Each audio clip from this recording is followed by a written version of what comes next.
नमस्कार दोस्तों। तो आज हम डिस्कस करने वाले हैं नागौर जिले की सारी विधानसभाओं का विश्लेषण करेंगे कि कौन कहाँ से जीत रहा है, जाट किसके साथ है और राजपूत किसके साथ है।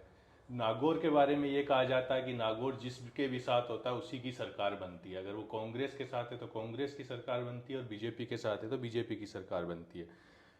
इसके विश्लेषण के लिए आज हमारे साथ जुड़े हैं भूपेंद्र चौधरी जी, जो खुद भी नागौर से हैं। इनका हर क्षेत्र में भ्रमण रहता है, हर महीने हर गांव-गांव में ये घूमे हुए हैं।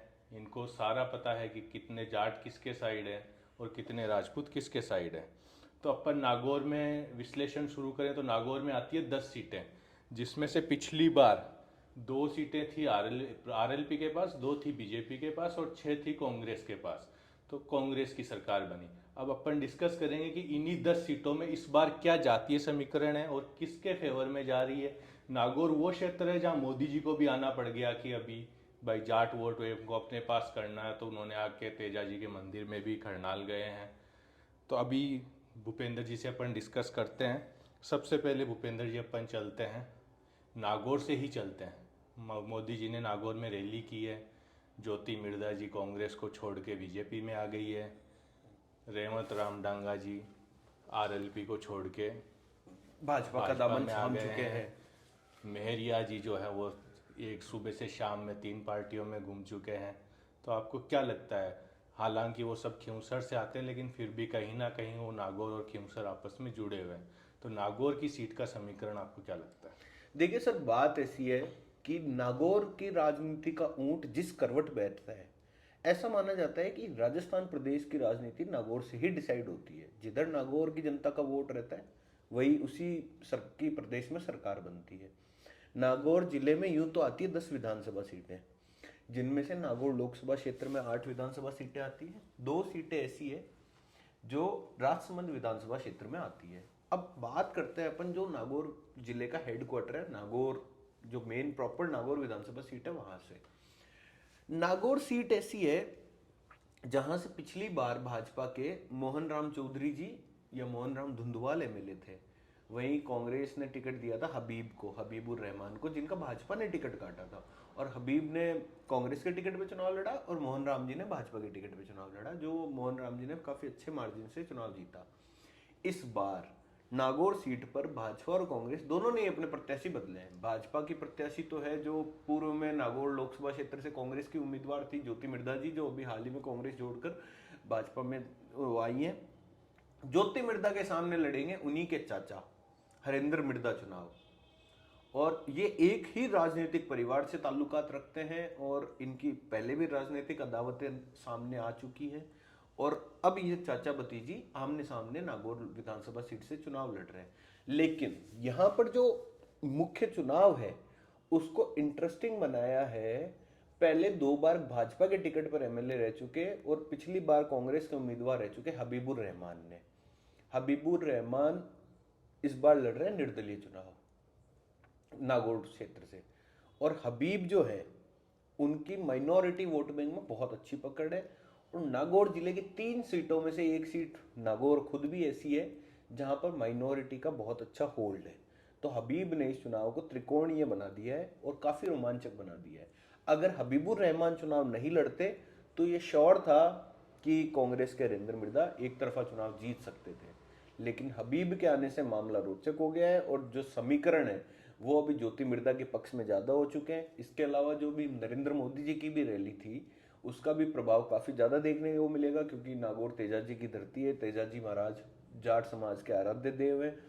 नरेंद्र मोदी जी ने तेजाजी महाराज के खरनाल में दर्शन करके एक बहुत बड़ा मैसेज दिया है जाट समाज को। नरेंद्र मोदी जी के आने से आपको कहीं ये तो नहीं लग रहा कि मुस्लिम वोट बैंक ज़्यादा कंसोलिडेट हो जाएगा कांग्रेस की तरफ? बिल्कुल होगा, बिल्कुल होगा, लेकिन कि अगर माइनॉरिटी मोदी की। जी नहीं आते तो ध्रुवीकरण हो सकता था और उसको ज्योति मिर्धा को फायदा मिल सकता था उस चीज का। लेकिन उनके आने से मुस्लिम वोट बैंक कांग्रेस की तरफ लेकिन कंसोलिडेट हो जाएगा। आप उनका बेनिफिट ये भी तो देखिए ना, उसके मोदी जी के आने से देखिए जो जाट समाज है, जाट समाज के वोट पहले बट रहे थे।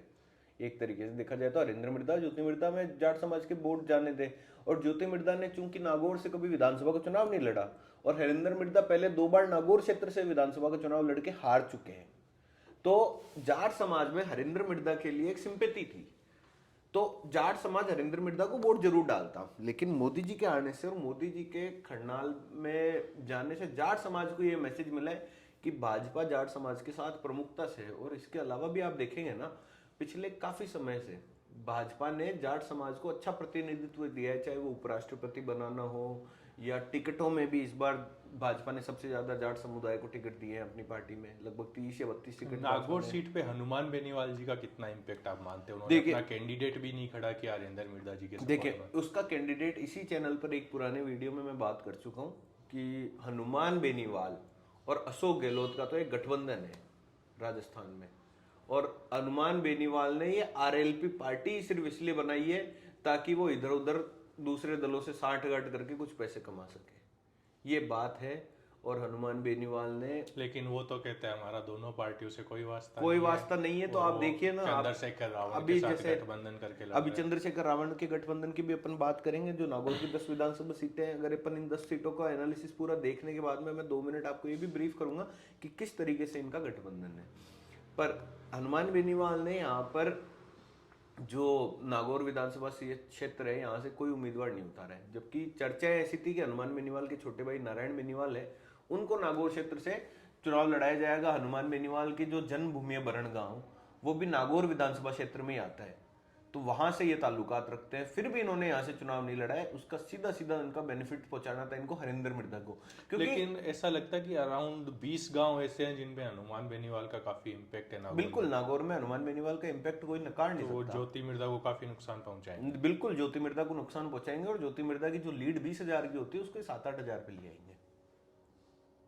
अब आपका फाइनल टेक क्या है? आप किसको ये सीट नागौर दे रहे हैं? में ज्योति मिर्धा चुनाव जीत रही है एक तरफा अभी के क्या मार्जिन है? वन साइडेड या टक्कर है? टक्कर है, बहुत टक्कर है। किसके? हबीबुर रहमान ज्योति मिर्धा या हरिंदर मिर्धा? हरिंदर मिर्धा और ज्योति मिर्धा के। तो और पहले ये टक्कर होती हबीबुर रहमान और ज्योति मिर्धा में, लेकिन नरेंद्र मोदी जी के आने से जो आपने चीज बोली ना कि कांग्रेस की तरफ शिफ्ट होंगे मुस्लिम वोटर्स, क्योंकि मुस्लिम वोटर्स के मन में डर है कहीं ना कहीं कि कहीं अगर ये कांग्रेस नहीं जीती तो उनके साथ कुछ बुरा हो जाएगा।